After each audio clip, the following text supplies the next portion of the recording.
cemetery. We did that when we were just little boys. We'd go up with Mom and Dad and decorate the graves in Ovid. There is a lot of our ancestors on the Sorensen side of the family that are buried there. This year, being the sesquicentennial, Mark was asking about the sesquicentennial, we took a brass plaque that commemorates the pioneer companies and put it on the headstone of Grandma Cassidy Peterson, and we just want you to know that that's there. It was kind of a neat thing to do. Actually, Mom and Aunt June and Uncle Morris put it on. We didn't get to go this year, but that was something that we wanted to do. Now, we do have some other pioneer forebears in our line. One that I'll tell you about is John Balls.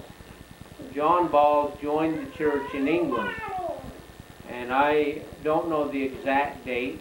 I know that he first heard the missionaries sometime in the 1840s or early 1850s, but he was a farmer, lived in Suffolk County, the town of Cheddiston in England. If you look on the map, Suffolk County is about halfway between London and the Straits of Dover. It's along the English Channel. And he did not have a lot of money. He first met the missionaries. They were preaching at a local pub, believe it or not. And he heard the missionaries in the pub, and he had a cousin that also heard them, and his name was George Reeder. And the two of them were really enthralled with what they heard and excited. They embraced the gospel, joined the church.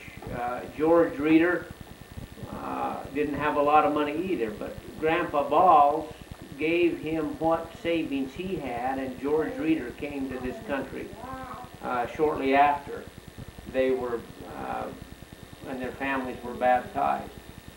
But John Balls waited and saved his money. He was a farmer, and he saved his money, and it was about 10 years before he had earned enough money to secure passage and sail to America. During that time, while yet in England, my great grandfather, Daniel Balls, was born in England. And if I recall correctly, I think he was born in 1862, and they set sail in 1865. And came across the Atlantic and came by, I don't know too much about their journey. I think it was by wagon train, though, that they came across to the Salt Lake Valley. And when they arrived in Salt Lake, George Reeder, who had come earlier, had already gone up to Brigham City and was settled there. And Grandpa Ball was invited to go to Cache Valley and to be part of the establishment, the settlement at Hyde Park. And so he moved with his young family to Hyde Park, and there he built a sawmill and sawed timber. The logs came out of the canyons there east of Hyde Park. He sawed much of the timber that was used to build the pioneer homes in Cache Valley.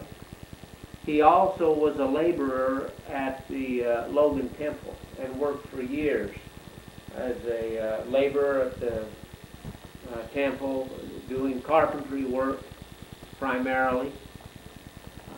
Following the completion of the temple, Grandpa Balls resumed full-time work at his sawmill, and you've heard the story about the bear. I'll just tell you how that happened. He was going early one morning up Hyde Park Canyon to get wood.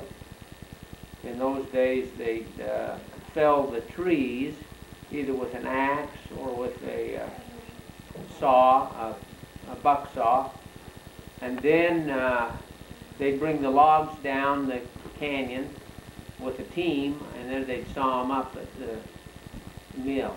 And he had left his axe in the canyon from the previous day's work and was on his way early in the morning. He left before dawn, as the story goes. And it was just daybreak when he came to a spring partway up the canyon where he wanted to fill his canteen. He had designed to do that, and as he was backing, or had filled his canteen and was standing up. He noticed a rustle in the brush, and he looked, and there were a couple of bear cubs playing.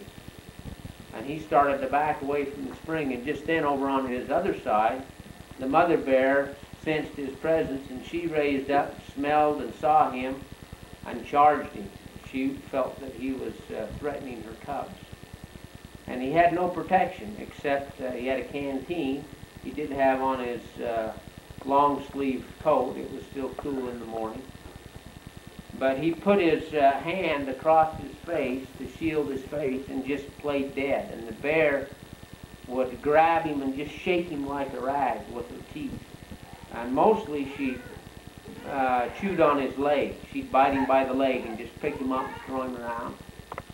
And he played dead. And she went to see her cubs and came back. And twice she came back. And the last time she just sniffed him and didn't bother him anymore. And then she left, and he started to pull himself down the canyon on his elbows and his belly. He couldn't walk on his leg because it was lacerated quite badly. And as he came down the canyon a ways, he had a hired man that was coming up about, I don't know what time it was, maybe 7 or 8 o'clock in the morning. The hired man came with a team of horses and a wagon. Was going to work with him in the timber, and he loaded Grandpa Balls into the wagon and took him back down and nursed him back to health. The leg was not broken, it was just badly chewed. My Grandpa Balls, Kenneth Balls, remembered when Grandpa John Balls would come and stay with them in Davisville, at their home in Davisville, and he walked with a cane always after this meeting with the bear, and he said he had seen his leg. It was badly scarred, and he also had some scratches across his neck where the bear had clawed him. Even though he had his hand up there to protect his face, he had these scars across his neck.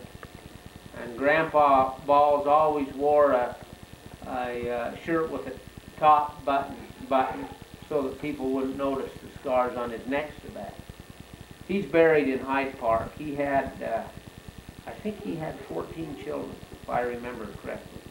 And every Balls I've ever met, and I've met a lot of Balls living in Utah and around, every Balls I've ever met comes from Hyde Park.